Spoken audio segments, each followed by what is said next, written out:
Hi, I'm Cyanaut, and this is my first video, don't expect much. I also included subtitles just in case, since sometimes my accent can be too much. Okay, so, a couple years ago I went to Crete with my grandmother. This might sound boring to some, but nope, she's surprisingly energetic and positive for her age.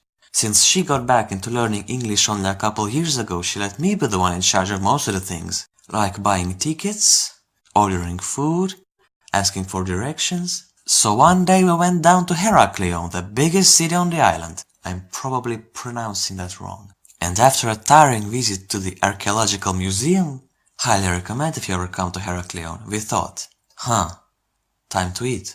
Since I was the one in charge, we had to visit the absolute best restaurant in the city. Without any hesitation, I whipped out my phone, asked for the Wi-Fi password, and went onto TripAdvisor. There, I searched for the best restaurants in the city, and then just chose the #1 spot with the best rating. It wasn't expensive, and according to the reviews, we had the perfect amount of money. So we went there. The restaurant was extremely nice and classy. Quiet, nice furniture, plants everywhere, and a beautiful terrace. And then we ordered food.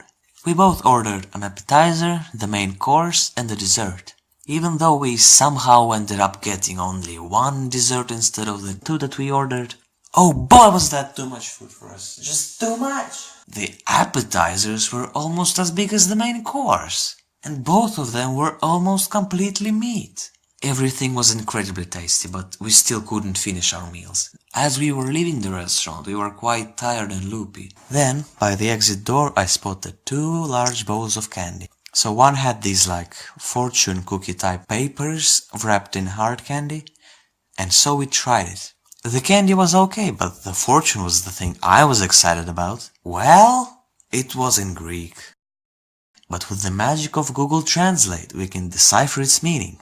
And here it is. My moon, you do not see it. When it comes out, do not look strange. Your light is coming. Sure?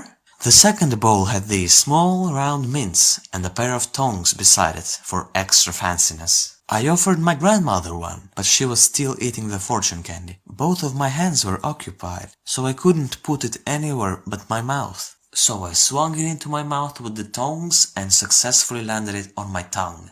When I was throwing back my head, I accidentally made eye contact with one of the waiters. He could not believe what he saw. Immediately I got scared that I had done something awful or illegal. He was quickly approaching us. I was panicking. Before he got to say anything, I assured him that I didn't lick the tongs. It might have looked like I did, but I was swift and careful. He looks at me and says, "It's actually not candy." Oh no. During those couple awkward seconds, I realized that the mint is really dry and doesn't really taste like anything. Apparently, it was some sort of concentrated napkin thing that you pour water on or something. So basically a classy thing that nobody really uses. We all just laughed it off, but I was quite embarrassed. So hey, that sure was something. Before I end, I really want to thank Starlyfly for the amazing picture she drew for the video. Look at it, just look at it. And I also want to thank her for the massive amount of help and advice and support she's given me throughout me creating this video. So yeah, thanks. You're welcome. And also be sure to check out her stuff too. So I guess that's it. Thank you for watching, I guess. You could also subscribe to me, if you want to. Goodbye.